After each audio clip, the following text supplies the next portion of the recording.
دنیا کے اے مسافر منزل تیری قبر ہے، طے کر رہا ہے جو تو 2 دن کا یہ سفر ہے۔ جب سے بنی ہے یہ دنیا لاکھوں کروڑوں آئے، باقی رہا نہ کوئی مٹی میں سب سمائے۔ اس بات کو نہ بھولو سب کا یہی حشر ہے۔ آنکھوں سے تو نے اپنے کتنے جنازے دیکھے، ہاتھوں سے اپنے تو نے دفنائے کتنے مردے، انجام سے تو اپنے اتنا بے خبر کیوں ہے؟ یہ اونچے اونچے محل کچھ کام کے نہیں ہیں، یہ عالی شان بنگلے کچھ کام کے نہیں ہیں۔ 2 گز زمیں کا ٹکڑا چھوٹا سا تیرا گھر ہے، مخمل میں سونے والے مٹی پہ سو رہے ہیں۔ شاہ گدا یہاں پہ سب ایک ہو رہے ہیں، دونوں ہوئے برابر یہ موت کا اثر ہے۔ دنیا کے اے مسافر منزل تیری قبر ہے، مٹی کے پتلے تو نے مٹی میں ہے سمانا۔ ایک دن یہاں تو آیا ایک دن یہاں سے جانا، رہنا نہیں ہے جہاں پر جاری تیرا سفر ہے۔ اے فانی عرفاں اپنے مولا سے دل لگا لے، کر لے رب کو راضی کچھ نیکیاں کما لے۔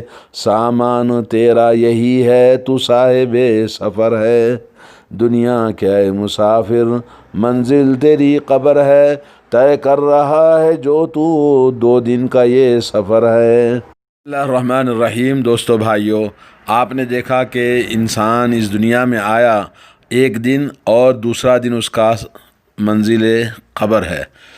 حضرت عائشہ رضی اللہ تعالی عنہ فرماتی ہیں کہ ایک یہودی عورت ان کے پاس آئی کچھ پوچھنے کے لیے، اور اس عورت نے ان سے کہا اعاذک اللہ من عذاب القبر، عذاب قبر سے اللہ تمہیں بچائے۔ حضرت عائشہ رضی اللہ تعالی عنہ تعجب سے پوچھتی ہیں کیا قبر میں عذاب بھی ہوتا ہے؟ تو رسول اللہ صلی اللہ علیہ وسلم نے فرمایا اعوذ باللہ من ذالک، اللہ کے عذاب سے، عذاب قبر سے پناہ مانگو۔ اور اس کے بعد کہتی ہیں حضرت عائشہ رضی اللہ تعالی عنہ، ایک دن رسول اللہ صلی اللہ علیہ وسلم سوار ہو کر گئے اور اس دن سورج گرہن لگا تھا۔ چاشت کے وقت میں رسول اللہ صلی اللہ علیہ وسلم چاشت کے یعنی ظہر سے پہلے اور ظہر کے پہلے کا جو وقت تھا اس میں آپ تشریف لائے اور آپ نے نماز پڑھی۔ لوگ آپ کے پیچھے نماز کے لیے کھڑے ہو گئے اور بہت لمبی نماز پڑھائی آپ نے۔ بہت لمبی نماز کے بعد رکوع کیا، بہت لمبا رکوع فرمایا، پھر کھڑے ہو گئے، پھر لمبا قیام کیا، پھر اس کے بعد میں پہلے قیام سے تھوڑا کم، پھر لمبا رکوع آپ نے کیا پہلے رکوع سے کم، پھر اس کے بعد میں آپ نے 2 سجدے کیے۔ 1 رکعت مکمل کرنے کے بعد پھر کھڑے ہو گئے اور اس کے بعد پھر آپ نے پہلی رکعت سے اسی طرح سے دوسری رکعت آپ نے پڑھی 2 رکوع اور قیام کے ساتھ، پھر 2 سجدے آپ نے کیے۔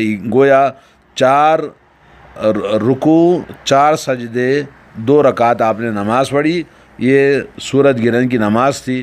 پھر آپ نے نماز سے فراغت کے بعد آپ کھڑے ہو گئے۔ لوگوں کو وعظ و نصیحت جو اللہ تعالیٰ نے چاہا آپ نے فرمایا، اور اس میں آخر میں آپ نے یہ کہا کہ لوگوں عذاب قبر سے پناہ مانگو۔ حضرت ام مبشر جو زید بن حارثہ رضی اللہ تعالی عنہ کی بیوی تھیں، کہتی ہیں کہ ایک دن رسول اللہ صلی اللہ علیہ وسلم میرے پاس آئے اور بنو نجار کے باڑوں میں سے ایک باڑ میں رہتی تھی، یعنی باغوں میں سے ایک باغ میں رہتی تھی، جو باڑ کہتے ہیں، حائط کہتے ہیں، جہاں سے باڑ بنا لیا جاتا ہے چاروں طرف سے گھیر کر۔ تو اسی طرح سے بنو نجار کے باغوں میں سے ایک باغ میں رہتی تھی، تو وہاں کچھ قبریں تھیں۔ ان قبروں میں زمانے جاہلیت میں لوگ مر چکے تھے۔ تو رسول اللہ صلی اللہ علیہ وسلم جب تشریف لائے تو آپ نے دیکھا کہ ان لوگوں کو عذاب قبر ہو رہا ہے، تو آپ نے عذاب قبر کو سنا اور وہاں سے آپ نکلے۔ آپ نے فرمایا استعیذوا باللہ من عذاب القبر، کہا لوگو عذاب قبر سے پناہ مانگو۔ حضرت ام مبشر کہتی ہیں یا رسول اللہ وَإِنَّهُمْ لَيُعَذِّبُونَ فِي قُبُورِهِمْ، کیا وہ لوگ قبروں کے اندر اپنے عذاب دیے جا رہے ہیں؟ آپ نے فرمایا نعم عذاباً تسمعه البہائم، کہا کہ یہ عذاب قبر ان کو ہو رہا ہے اور جس کو تمام حیوانات جانور سب سنتے ہیں۔ پہلی حدیث حضرت عائشہ رضی اللہ تعالیٰ عنہ کی، جس کو امام مالک نے موطا میں روایت کیا ہے، بغوی شرح السنہ میں، اور امام مسند احمد، اور اسی طرح سے امام مسلم نے صلاۃ الکسوف کے بیان میں آپ نے بیان کیا ہے۔ ابن حبان نے بھی اس کو روایت کیا ہے، مختلف طریقوں سے یہ حدیث آئی ہے۔ یحییٰ ابن معبد اس کے راوی ہیں۔ اور دوسری حدیث جو ام مبشر کی ہے وہ ابن ابی شیبہ مصنف میں، اور مسند احمد میں، اور ابن حبان نے، اور امام طیالسی اپنے مسند میں، اور طبرانی الکبیر میں، تمام احادیث جو دوسری ام مبشر کی حدیث ہیں، جس کا ابو معاویہ کی طریق سے روایت آتی ہے، اور جس میں حضرت جابر بن عبداللہ بھی راوی ہیں، اور ام مبشر رضی اللہ تعالی عنہ سے روایت کرتے ہیں، اور یہ حدیث صحیح سند کے ساتھ آئی ہے، اور علامہ حیثمی نے المجمع الزوائد میں اس کو ذکر کیا ہے، اور اس کے مسند احمد کے جو رجال ہیں وہ صحیح ہیں۔ یہ حدیثیں دونوں جو ابھی سنی آپ نے، اس کے اندر بڑی ہی اہمیت بتائی گئی ہے، اور سلف امت نے، بڑے بڑے ائمہ محدثین نے ان دونوں حدیثوں سے جو بہت ہی ہمارے لیے رغبت ہے، رہبت ہے، خوف دلانے والی حدیثیں ہیں، عذاب قبر کے بارے میں، اور مسئلہ قبر کے بارے میں، نعیم قبر کے بارے میں، قبر کی نعمتیں اور برزخی زندگی کے بارے میں ہمیں بتاتی ہیں۔ آئیے ہم کچھ باتیں ہم سنتے ہیں۔ نمبر ایک یہ ہے کہ انسان کی موت حقیقی ہے، جس میں کسی کو شک نہیں ہے، چاہے زندگی لمبی ہو چاہے چھوٹی ہو، ہر انسان کل نفس ذائقۃ الموت۔ انبیاء، سورہ انبیاء آیت نمبر 35۔ دنیا کو چھوڑنے والا انسان، چاہے وہ بڑی ہی لذتوں والی، عیش و آرام والی زندگی گزارے یا مشقت والی گزارے، ایک دن اس کو قبر میں دفن کرنا ہے، اور فتنہ قبر سے اللہ کے نبی صلی اللہ علیہ وسلم نے پناہ مانگنے کا حکم دیا ہے۔ نمبر دو یہ کہ قبر عذاب کے بارے میں یا اس کے نعمتوں کے بارے میں قیامت کی منزلوں میں سب سے پہلی منزل ہے، اور قبر انسان کا سب سے پہلا مقام ہے جہاں اس کو آزمائش اور فتنے میں ڈالا جاتا ہے۔ جب میت کو قبر میں رکھا جاتا ہے تو دو فرشتے آتے ہیں اور سوال کرتے ہیں، من ربک وما دینک ومن نبیک۔ تو انسان مومن اگر ہے، رب پر ایمان رکھنے والا، تو جواب دیتا ہے ربی اللہ، اور اسلام میرا دین ہے، اور محمد صلی اللہ علیہ وسلم میرے نبی ہیں۔ اور اگر کافر ہے تو کافر وہ کہے گا کہ ہائے ہائے، وہ تو مجھے نہیں پتا، لوگ کہتے تھے میں بھی کہتا تھا، یا ہے کہ جیسے منافق لوگ ہیں تو اس طرح سے ہاں ہاں کہیں گے، اور لوگوں سے کہتے ہوئے سنا، میں نے بھی کہہ دیا، لیکن اس کو یاد نہیں آئے گا کہ اس نے کیا کہا تھا۔ حضرت انس بن مالک رضی اللہ تعالیٰ عنہ سے مروی ہے، رسول اللہ صلی اللہ علیہ وسلم نے فرمایا، ان العبد اذا اودع فی قبرہ، بندے کو جب قبر میں دفن کیا جاتا ہے اور اس کے دفن کرنے والے لوگ چلے جاتے ہیں، اور ان کے جوتوں کی آواز مردہ سنتا ہے، اور اس نے میں پھر دو فرشتے آ جاتے ہیں اور اس کو بٹھاتے ہیں اور کہتے ہیں کہ تم اس آدمی کے بارے میں کیا کہتے ہو؟ تو مومن اگر ہوگا تو کہے گا اشہد انہ عبد اللہ ورسولہ، مومن کہے گا کہ وہ اللہ کے بندے اور اس کے رسول ہیں، اور اس کے بعد کہا جائے گا انظر الی مقعدک من النار، کہا جائے گا کہ تمہارا ٹھکانہ دیکھو جہنم میں، اور اللہ تعالیٰ نے تمہارے صحیح جواب دینے کی وجہ سے اللہ نے اس کو جنت میں بدل دیا۔ قال نبی اللہ فیراہما جمیعا، نبی علیہ الصلوۃ والسلام نے فرمایا کہ دونوں ٹھکانوں کو مردہ دیکھے گا قبر میں۔ حضرت قتادہ رضی اللہ تعالیٰ عنہ فرماتے ہیں کہ اس کی قبر کشادہ کر دی جائے گی، 70 گز چوڑی چاروں طرف سے، اور اس کی قبر قیامت تک کے لیے ہر طرح کی نعمتوں سے بھر دی جائے گی۔ اور جو منافق ہوگا، کافر ہوگا، اس سے کہا جائے گا کہ تم اس آدمی کے بارے میں کیا کہتے ہو؟ تو وہ کہے گا لا ادری کنت اقول ما یقول الناس، میں وہی کہتا تھا جو لوگ کہتے تھے۔ فیقال لا دریت ولا تلیت، نہ تو نے جانکاری کی نہ تو نے پڑھا صحیح طور پر۔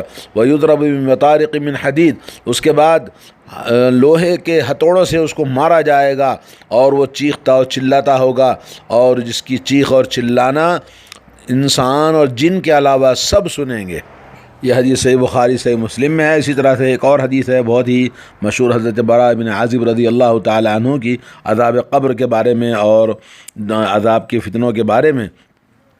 تیسری بات، اس دونوں حدیثوں سے ہمیں یہ پتہ چلتا ہے کہ فتنہ قبر، عذاب قبر کا جو معاملہ ہے وہ قیامت تک ہوگا، جس کو ہم برزخی زندگی کہتے ہیں، اور یہ روح اور بدن دونوں پر عذاب اللہ تعالیٰ کا ہوگا۔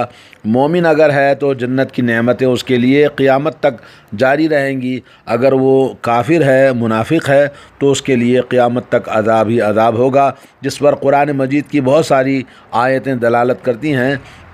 اور جیسا کہ اللہ تعالیٰ نے قرآن مجید میں فرمایا وَحَاقَ بِآلِ فِرْعَوْنَ سُوءَ الْعَذَابِ، فرعون کے آل کو، یعنی فرعون اور اس کی تمام قوم کو عذاب نے گھیر لیا۔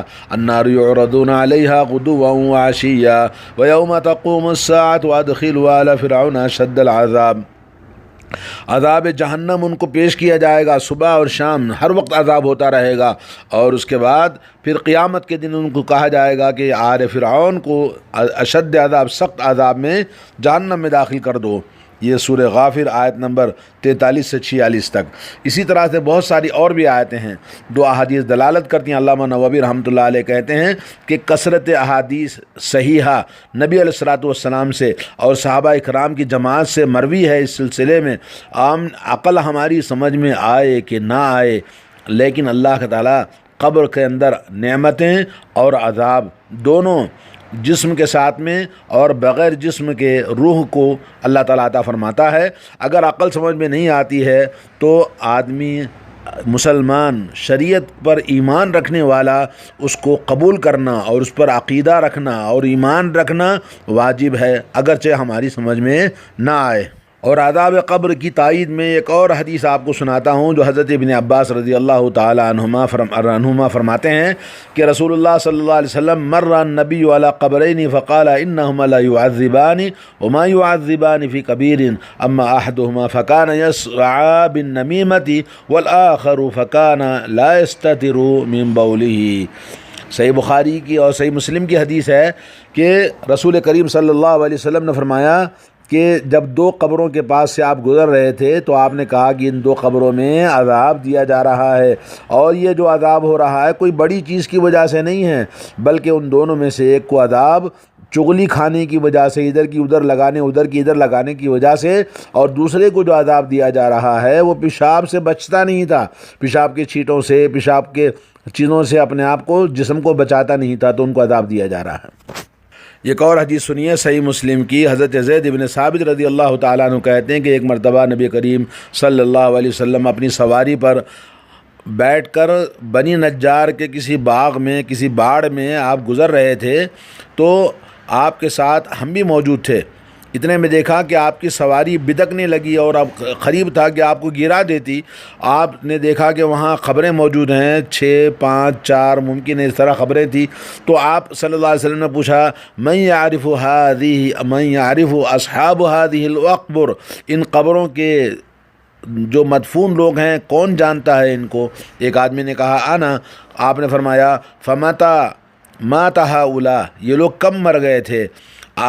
لوگوں نے بتایا ماتوا فی الاشراک، یہ تو اسلام سے پہلے شرک میں مر گئے ہیں۔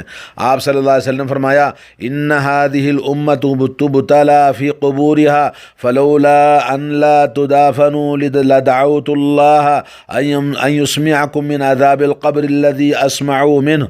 کہا کہ یہ امت آزمائش میں ڈالی جائے گی اپنے قبروں کے اندر، اگر میں اس بات کا اندیشہ نہ کرتا کہ تم جان لو گے تو مردوں کو دفن کرنا چھوڑ دو گے، کیونکہ جو میں قبر کے عذاب کو سن رہا ہوں میں چاہتا کہ آپ کو بھی سنائیں، یعنی امت کے لوگ بھی سنیں، لیکن لوگ سنیں گے تو مردوں کو دفن کرنا چھوڑ دیں گے۔ پھر حضرت زید بن ثابت کہتے ہیں کہ رسول اللہ صلی اللہ علیہ وسلم ہماری طرف متوجہ ہوئے اور فرمایا تعوذوا باللہ من عذاب النار، لوگو عذاب نار سے، جہنم کے عذاب سے پناہ مانگو۔ لوگوں نے کہا نعوذ باللہ من عذاب النار، اے اللہ ہم کو عذاب جہنم سے بچا لے، عذاب جہنم کے عذاب سے بچا لے۔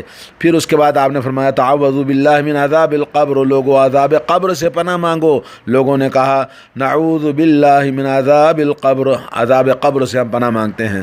آپ نے فرمایا تعوذ باللہ من فتن الفتن ما ظہر منہ وما بطن، لوگوں ظاہر زندگی کے بہت سارے ظاہری فتنوں سے، باطنی فتنوں سے اللہ سے پناہ مانگو۔